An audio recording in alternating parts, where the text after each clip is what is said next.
There's a smell death leaves behind. Not the rot, not the bleach.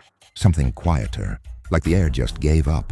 I am Detective Drayk, and on a cold March morning, I walked into apartment 6B, knowing the story I was being sold was missing a heartbeat.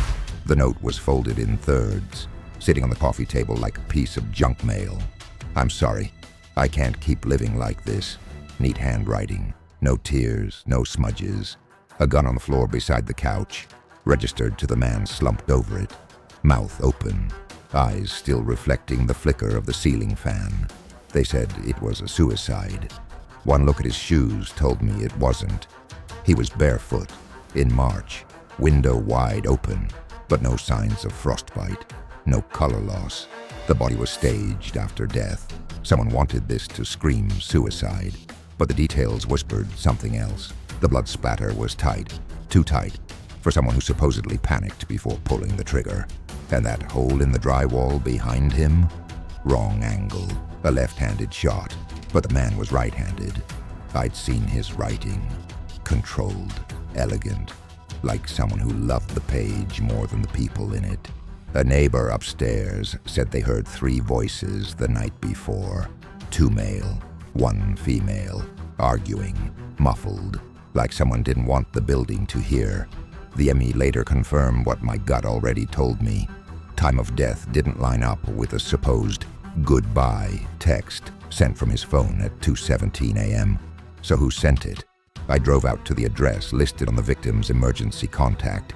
His sister, Lena, a woman with a voice like cold porcelain and eyes that scanned you twice before blinking. She hadn't spoken to him in months. Said he'd changed after she came around. When I asked who she was, Lena just said, trouble, dressed like temptation. Back at the station, I ran a financial pull.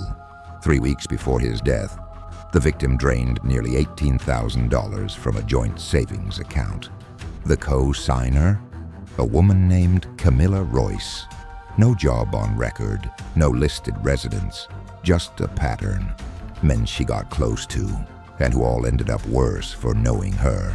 I had the lab go deeper into the note. Paper stock, mass-produced, but the ink, a rare blend, fountain pen, not ballpoint, not something you pick up at a corner store. I found a photo of him at a bookstore event. His pen was in his breast pocket, silver-plated Mont Blanc, the kind writers dream about. The kind that never left his side. It was missing from the scene.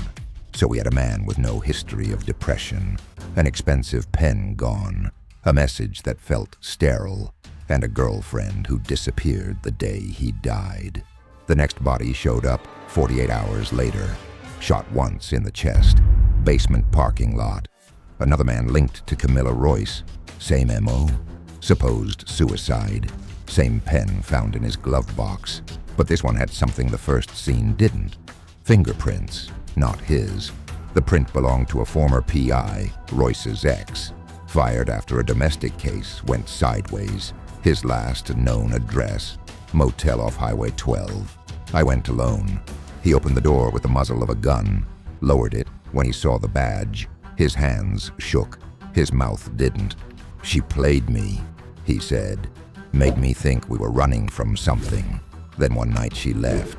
Took everything, even my story. I asked him what that meant. He pointed to the wall, taped pages, like a manuscript. Chapter titles, body counts. I skimmed the first one. He thought it was love. She needed an ending. She was writing a novel, using them, each man, a character, each death, a plot twist. The suicides? Her way of keeping the chapters clean. We found her 2 days later. 3rd corpse by then. Another lover. Another staged scene. This time, she'd carved a quote into the wood floor beneath him. Art requires a sacrifice. She didn't run. Just stood there, fingers ink-stained, smiling like she'd just typed the last sentence. She said nothing during interrogation. Just looked at the one-way glass and whispered, "Think they'll read it?"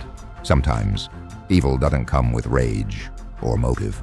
Sometimes it comes with talent, with quiet hands and a patient outline. 3 men died so she could finish a story. And somewhere between the silence of the crime scene and the ink still drying on her manuscript, I realized the monsters we chase aren't always the ones that scream. Sometimes they write.